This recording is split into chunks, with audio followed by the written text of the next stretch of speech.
You know who it is, the horror flick, Digger Ditch, Super 6, Big Mitch. And I'm kicking in doors with 03 O's. And I'm bringing 28 101s because we Vegas sons, it's the Chronicles. And you in the Meadowlands. Yeah, you in the Meadows, man. And you already know what made me. 530. What that mean? Oh, that boy's a desert, baby. Oh, yeah. Hubba Dub, Scrub, 22-inch gold Dana Danes, and Big Bolo Yang. Yeah, chitty chitty bang bang. He can never be on McLean's, man. Y'all already know. Welcome to Vegas Chronicles with the host, Mr. Super 6 Digger Ditch Big Mitch.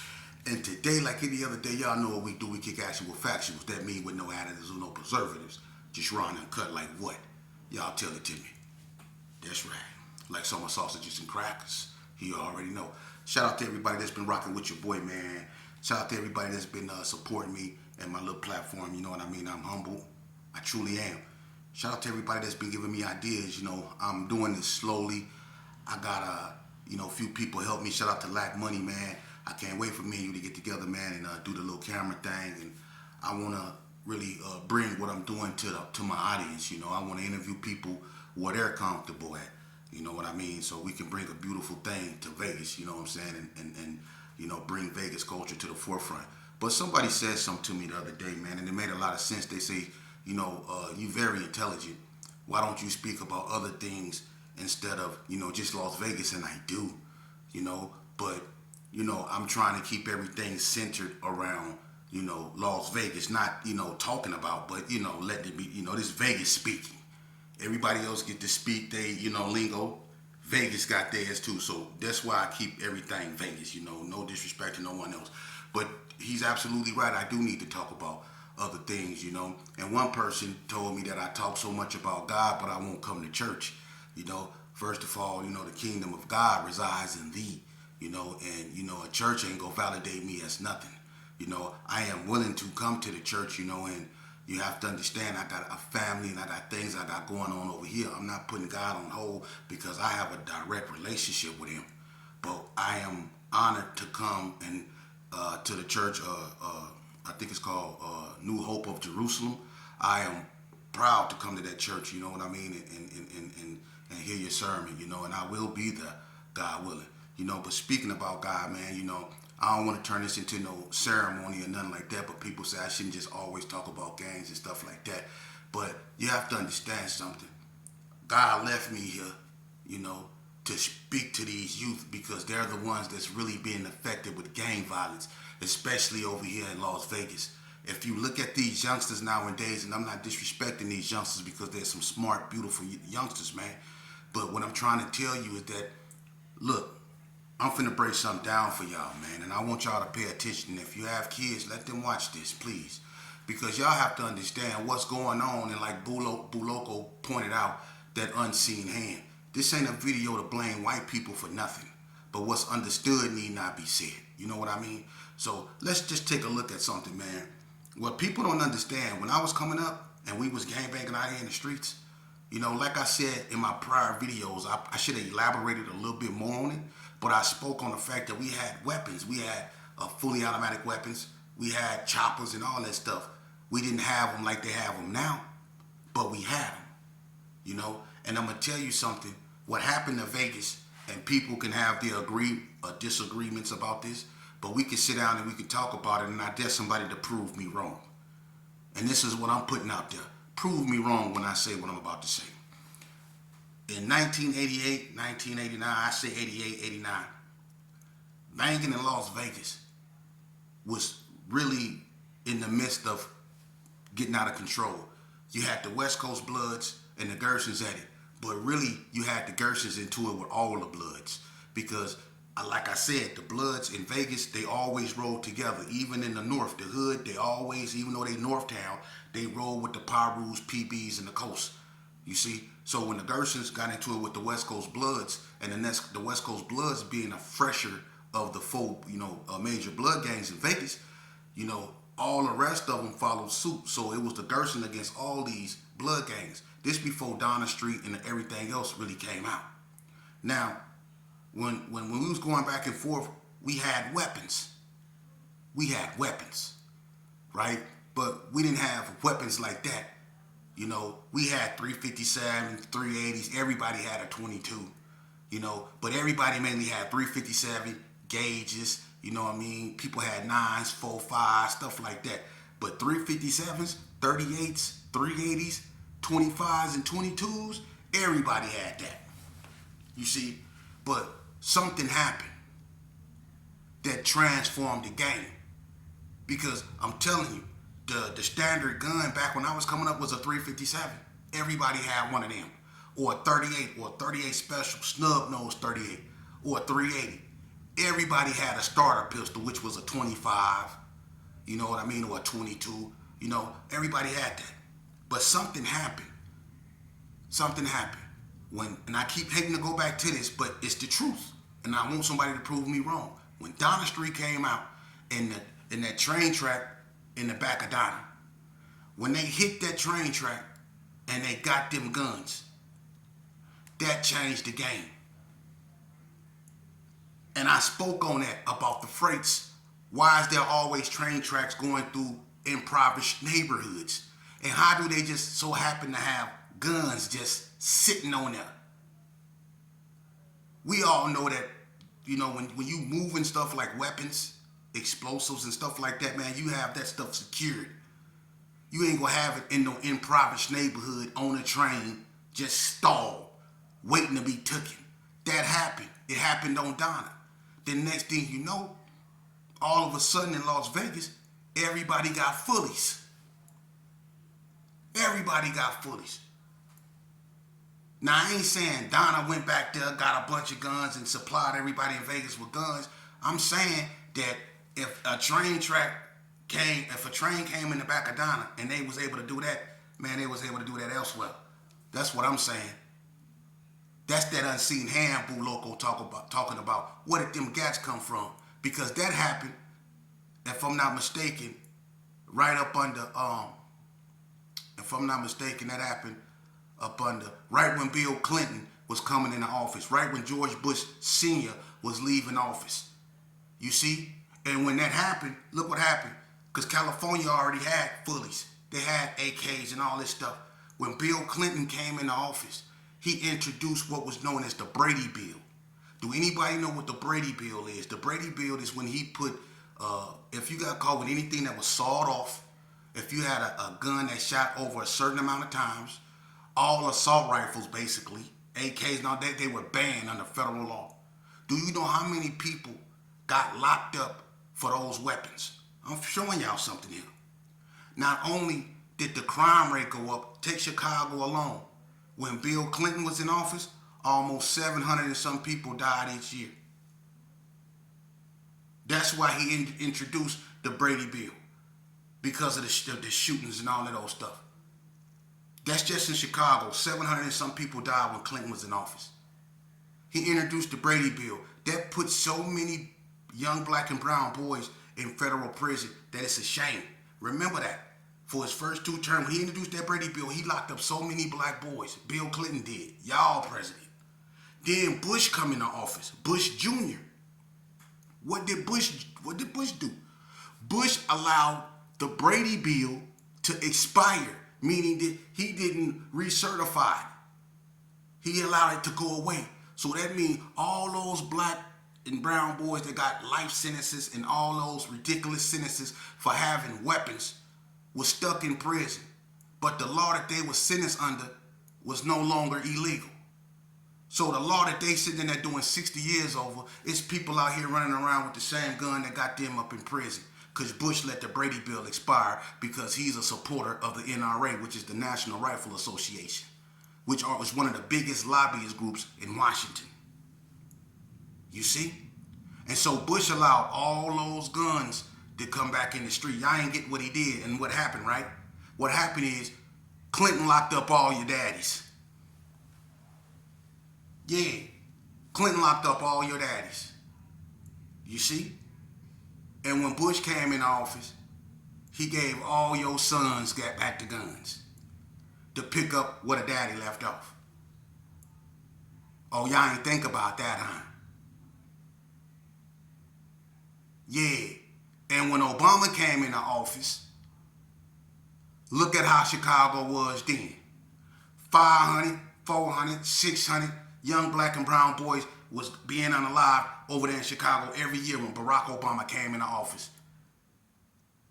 Even the little black female, y'all remember the little black female that went to his inauguration and then was unalived a week later in Chicago? Y'all remember that? You see? That's the unseen hand. You see? Now our youngsters, look at our youngsters now. Look at them now.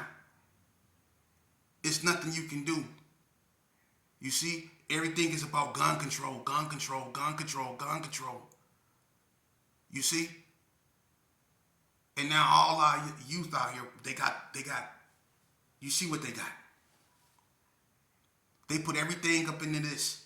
They get them a hoodie. They put their hoodie on, shoes long as I don't know what, go out there, and that's what they own now. That's what we up against. They can cut off all this funding. Look at what Trump doing. He undoing everything. He rolling back civil rights. He firing federal workers. He cutting off aid. He cutting off aid for Ukraine. Look at what he doing. Look at what Trump doing. He doing everything but stopping them little black and brown boys from unaliving themselves. You see?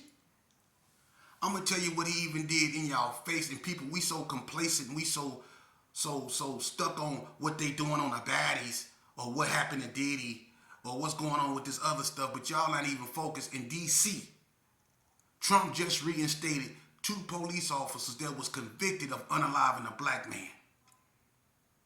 They was convicted of it. They back on the force.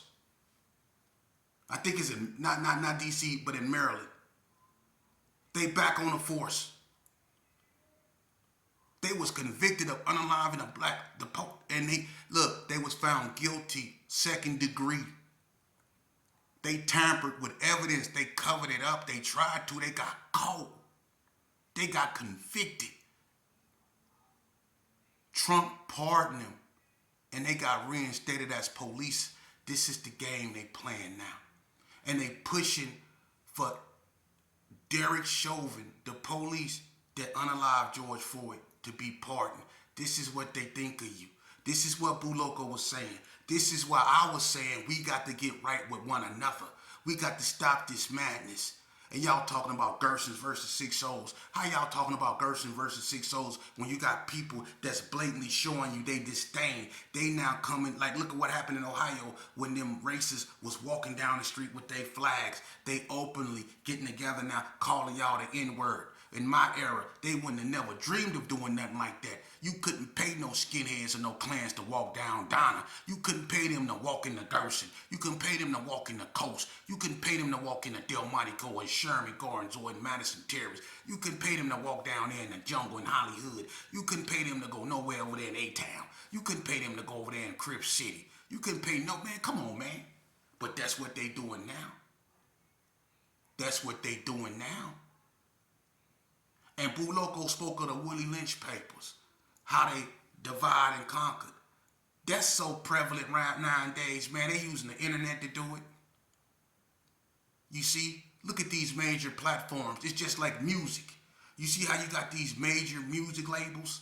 Think about this. You got these major music labels, right? And they have people like Tupac.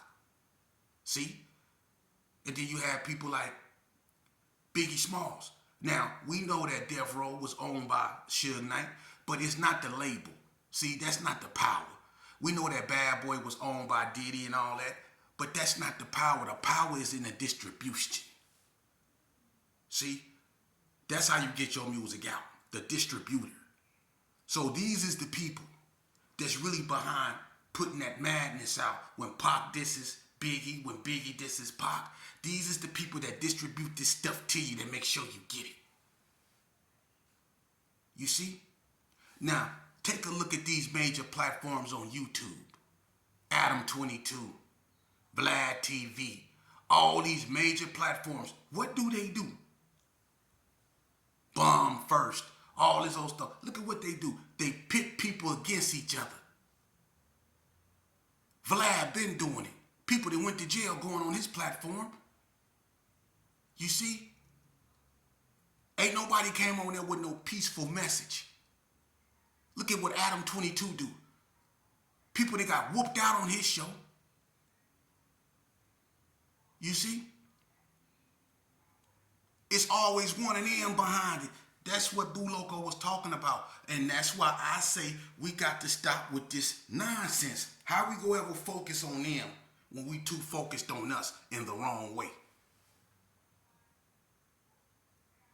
How can I face my real enemy when I gotta worry about you?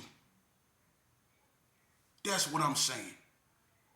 See, as long as they're rolling 60 verses, Gershon Park Kings, man, bullcrap still up out there, man, we doomed, man. Our biggest Achilles heel has been coming together. And when we do come together, we don't come together to do nothing but get intoxicated. We don't come together to kick ideas. We need to really come together in the name of God, man. We do, man. We need a time out from this bull crap. Shout out to the people that go to church. Shout out to the people that go to the mosque. Shout out to people that stay on their square, that really recognize what's going on, man, because I'm going to tell you something, man. It's about to go down, man. It's about to go down. For real.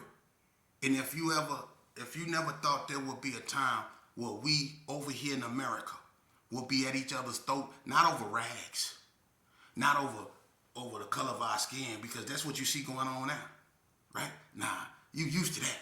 See, wait till you into that time when we fighting over water. See? Yeah. Listen, they can say what they want to say about people that's been in prisons. One thing about a person that's been in prison, especially for a lengthy period, is that we understand controlled movement. That we understand that. And we are being put on controlled movement. Look at where you go get your water. Look at, for real, we always one paycheck away from our lights being turned off, away from paying our rent. We one paycheck away from everything. It's like we living paycheck by paycheck.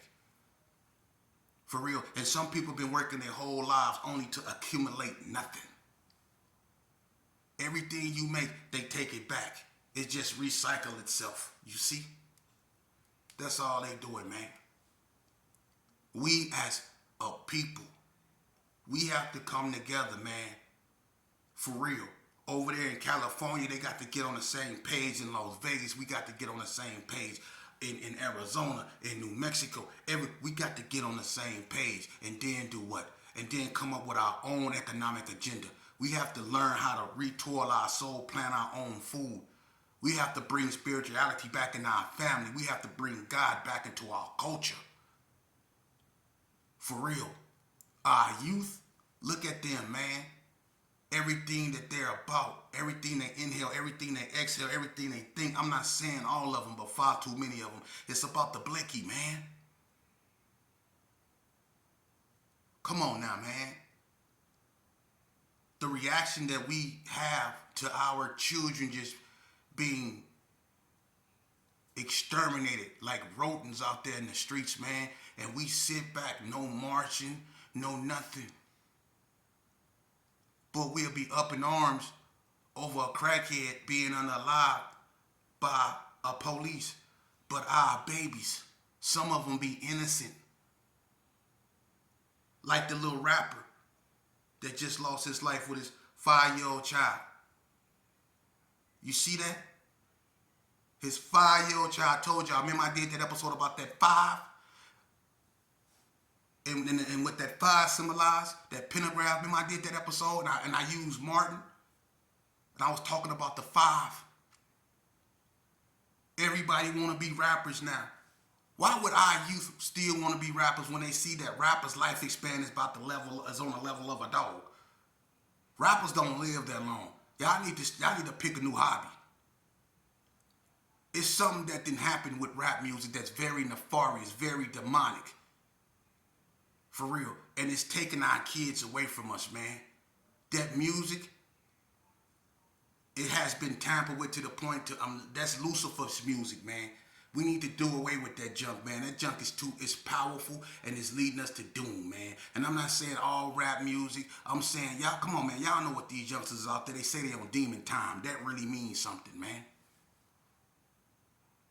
That really means something. So if y'all want to talk about something, man, let's talk about this realism, man. Let's talk about what's really going on, man. Let's talk about how they shutting down stuff, man. And pretty soon, man, I'm gonna tell you something. You never thought this here, but I'm gonna tell y'all something. And mark my words, if it don't come to pass, I'll never speak again. But mark my words, those same bums that y'all walk by on the street every day. Those same bums that have that stench, that smell that y'all be like, ooh, especially down there on Owens. Y'all know what I'm talking about, Las Vegas Boulevard over there by Woodline and stuff like that. Those hobos, and then the ones that go up under the tunnels and stuff like that. You see? The ones that people look down upon. The ones that people call the police on. The one that people just be, get away from here. Them go be the people that's gonna be running this. When God said the meek shall inherit the earth, remember that because they used to surviving on nothing. They used to seeing in the dark. They used to going days without eating. See? You comfortable in your house. You used to turning on your lights. You used to drinking cold water when you wanted, laying up under the fan, turning on your 70-inch TV, stuff like that. They down there with the rats and the roaches and the snakes and the rocks, but they surviving. Now, when the lights go out and it ain't no more water and your 70-inch TV don't work no more, what you go do then? You go panic. See? You go panic. Yeah, and you go do stuff, drastic stuff. Some of y'all is gonna even do the unthinkable. Yeah. Take your own self out. Y'all gonna do the unthinkable. But those people that's used to living like that, even when it flood, even when it's scorching hot, when it's ice cold, they live through it all. You see, they not gonna panic. They gonna know what to do. See, they gonna be the ones running this. You remember I told y'all that. We sit up on our high horses. We got wash machines that do stuff that we could never dream of. We got phones that do stuff. We keep our faces up in them, but when they turn off, when they don't work no more, when them cell towers don't work no more, we go see how many of y'all truly believe in God. Yeah.